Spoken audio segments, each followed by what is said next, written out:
Good evening, everyone. It is New Year's Day.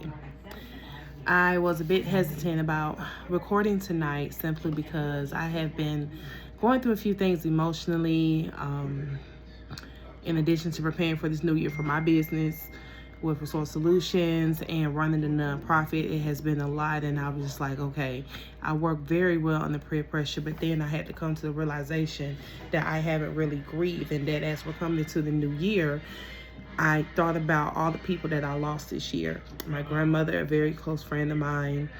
Um, those people was very dear to my heart. I loved them, and I was grandma's baby. Um, and what happened was, when my grandmother died, I had to organize her entire funeral, from what she wore, how she looked, the arrangements, who was the speaker, who was the pastor. And although I do have aunts and uncles,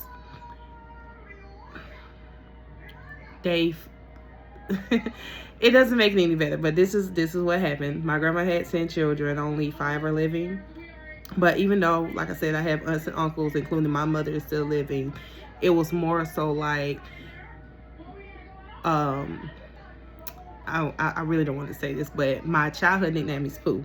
So this is what they told me. They said, Pooh, well, you more like our sister and not really like our niece, so we feel more comfortable with you doing it. And then you technically, made sure you took care of mom in times that we couldn't, which didn't make it any better because technically I'm the grandkid.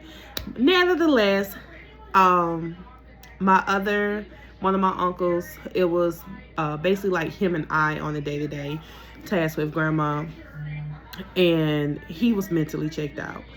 He was mentally just checked out, and I get it. That's your mother, your mama. So, of course, I'm trying to make sure he's good, everybody else is good. And although it hurt me just as much, I just put my big girl drawers on and just made it happen. So, for the last couple of days, I've been thinking about my grandmother and another friend that I lost.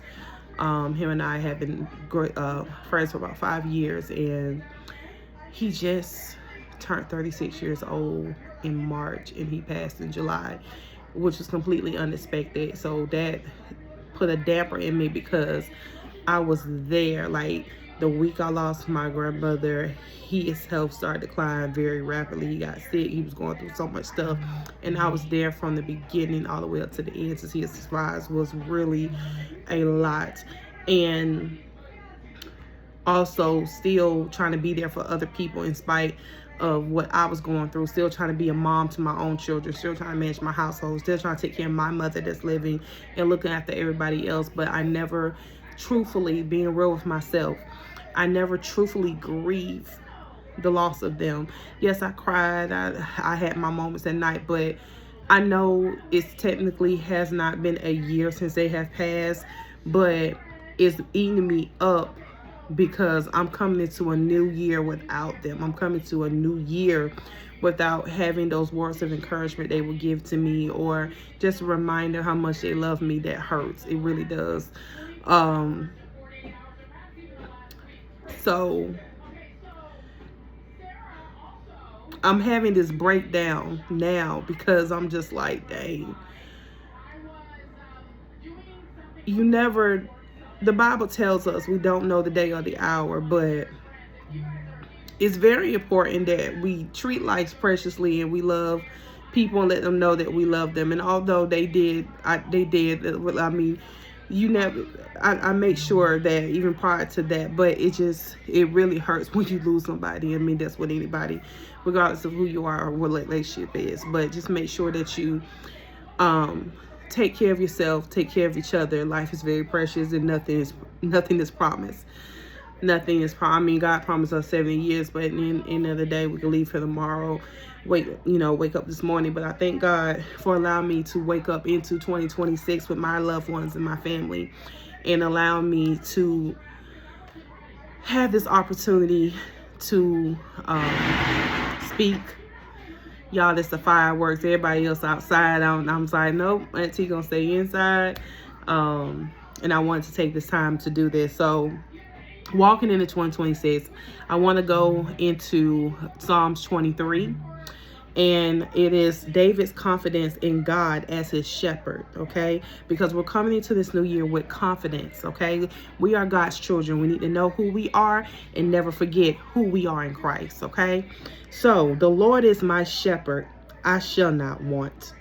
He maketh me lie down in green pastures. He leadeth me beside the still waters. He restoreth my soul. He leadeth me in the paths of righteousness for his name's sake. Yea, though I walk through the valley of the shadow of death, I will fear no evil, for thou art with me. Thy rod and thy staff thou comfort me. Thou preparest a table before me in the presence of mine enemies. Thou anointest my head with oil, and my cup runneth over. Surely goodness and mercy shall follow me all the days of my life, and I will dwell in the house of the Lord. Now, y'all, let me tell y'all something that happened today. Yesterday, per se. So yesterday, took my mom shopping, grocery shopping, and everything that she wanted to do. And we ran into my aunt and my cousin, and she said that exact prayer. And it shook me and my cousin. Was like, ooh, we got goosebumps. And the reason why we got goosebumps, because my grandmother, that was her favorite prayer, was Psalms 23. And when she see me, and then like my mother's tone when she said it with so much authority. She said it, and it's like deja vu. Like, we heard my grandmother's voice. We heard her voice, and it's almost like we felt her presence as my mother recited that. And it's so wild to me, because we all got that one child. If you're a parent, we all got that one child that act like they can't stand you, they got problems with you, and blowing the hole. When they get older, you start seeing that they act more like you, and you start seeing that they start doing things just the way you like it. I see that now in my teenage daughter. I'm just like, you quit to call me old, but you wearing my jackets, you wearing my socks, you taking my t-shirts. If it ain't you, it's your brother. And I'm just supposed to be like the not cool mom, but yet you wearing my stuff. But nevertheless, my mom was that child for my grandmother. And for her to recite that, and my cousin said, oh my God, Auntie Rita, you sounded just like grandma. And I said, yeah, grandma used to say that all the time, and she did. And my grandmother, she had dementia. God gave her 89 years to be with us. Thank God for that. She had dementia. And even though she declined, and there was moments that she was able to speak, and there was moments that she couldn't say nothing at all. But let me tell y'all one thing. With her having dementia, she never forgot about God. I could go in the room and call her by her name. It didn't mean nothing. But let me recite a biblical scripture. She lit up like a Christmas tree. Let me recite Psalms 23, the Lord's Prayer, or another scripture in the Bible involving the Lord. My grandmother knew instantly. And sometimes I would go to her and kneel down to her face level, and I smile. I said, hey, Grandma, it's your baby. And everybody in the nursing home knew who I was, whatever. They thought I was one of her kids.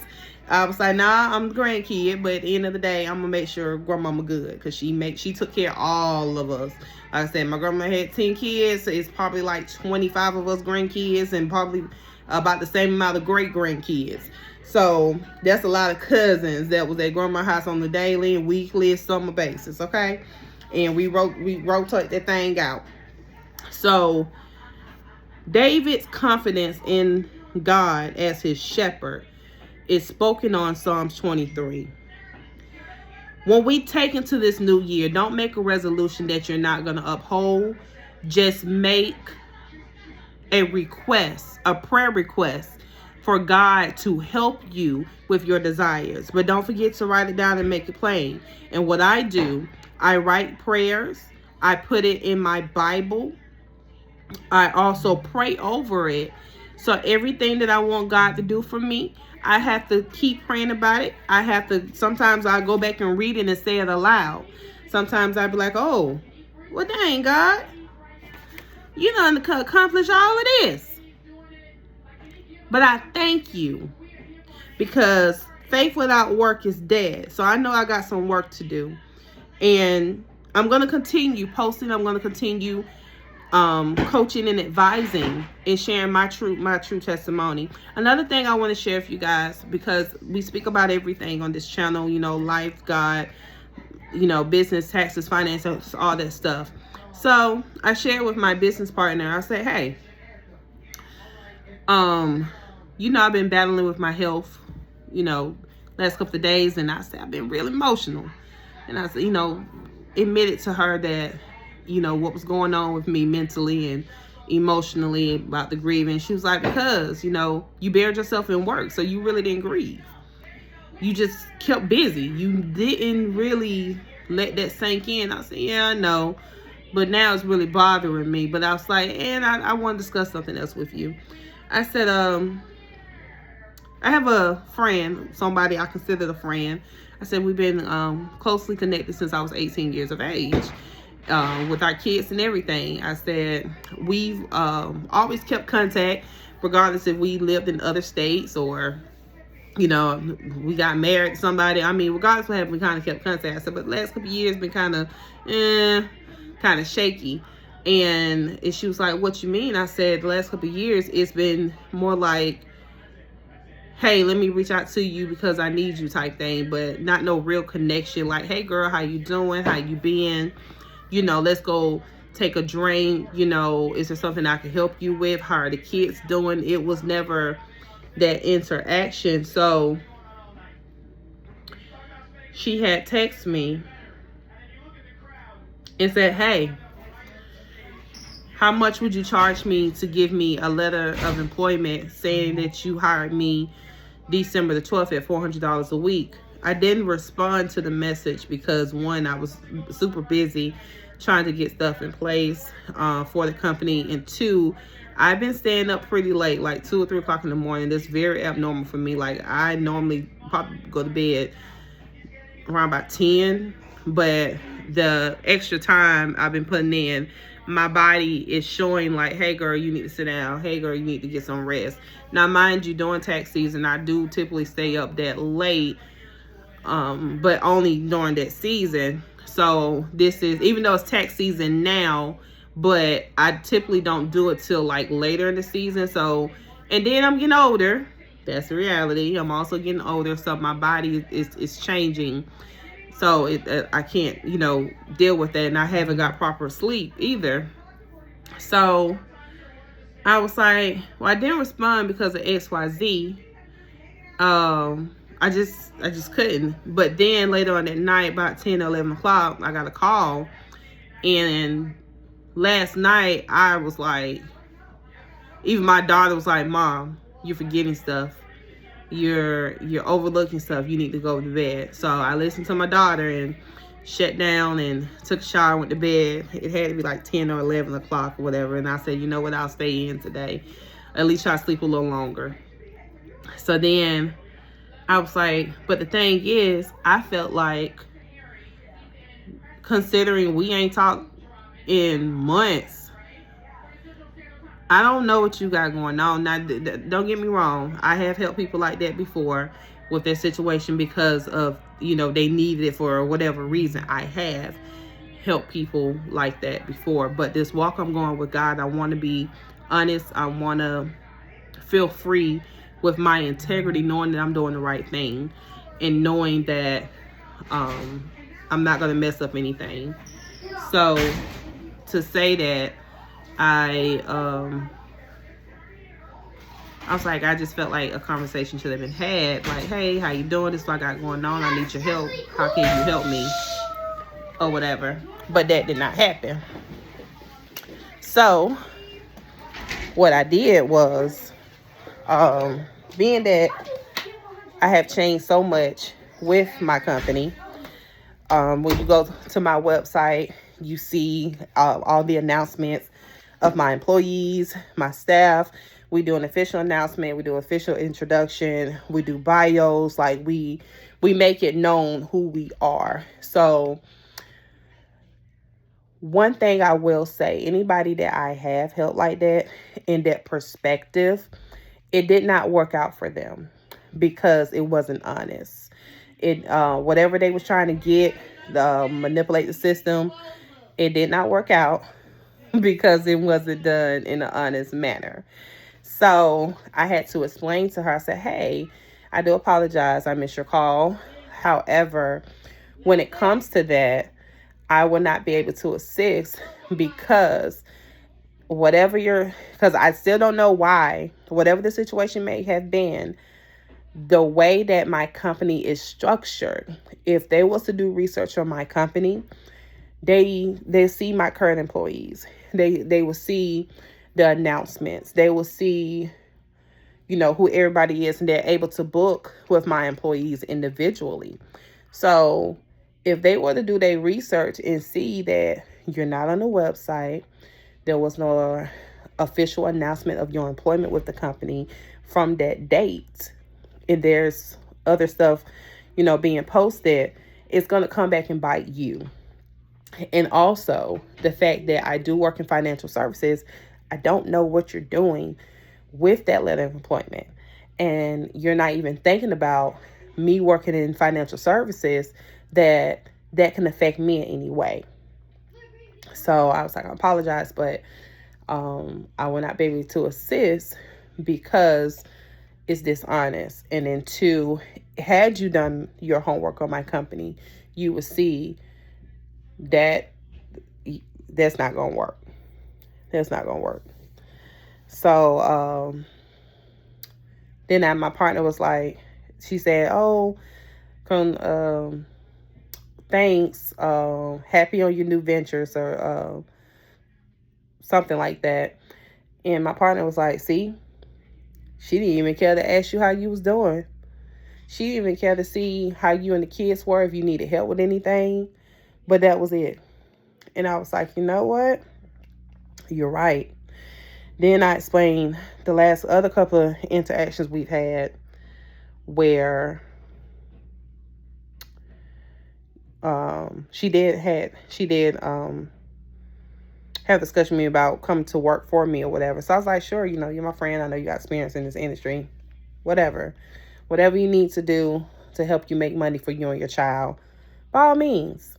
I'm not going to charge you to work up under me. You just make whatever money you need to do, utilizing my company, the brand, to help you in your situation.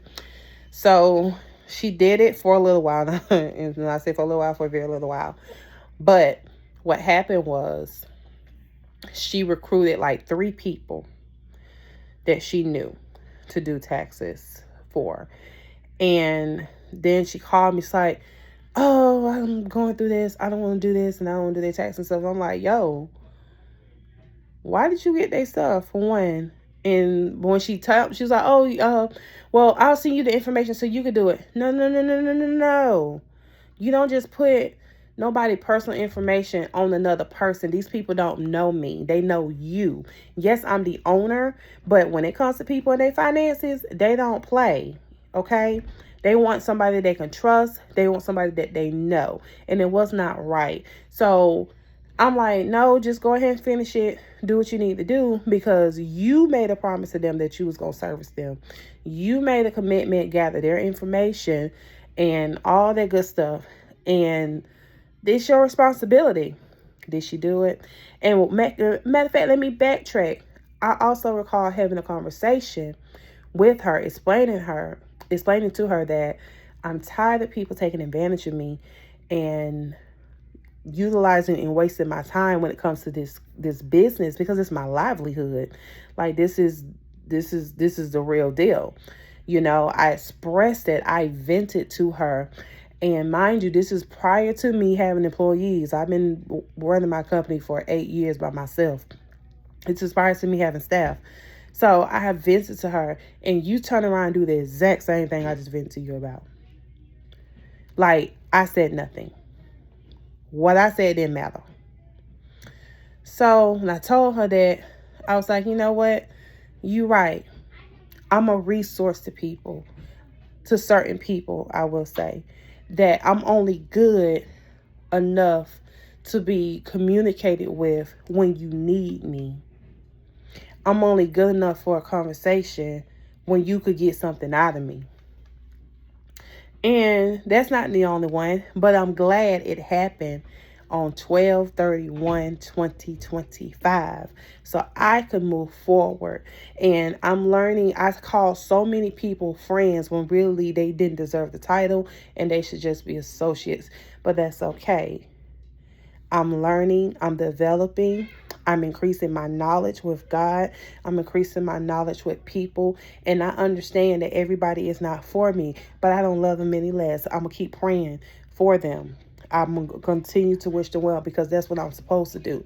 But I want to share these things. And like I said, we've all had similar situations, and there's always a way to deal with stuff, especially a better way. We don't have to be nasty. We don't have to be rude. We don't have to be disrespectful, but we handle it with grace. So I politely told her, thank you. I appreciate it. And I'm going to keep going on with my life and continue to ask God to put people in my life that's going to be genuine, that's going to love me and accept me as I am and treat me like I treat them, because I'm not going to treat nobody like I don't want to be treated.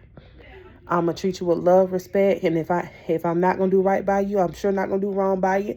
And if I don't want you, I'll leave you alone. And I want that same respect. But that's what I have for tonight, you guys. I plan on jumping back on so we can do another Bible study and another testimonial. It's been gracious. I'm grateful for you all. Y'all have a good night and Happy New Year.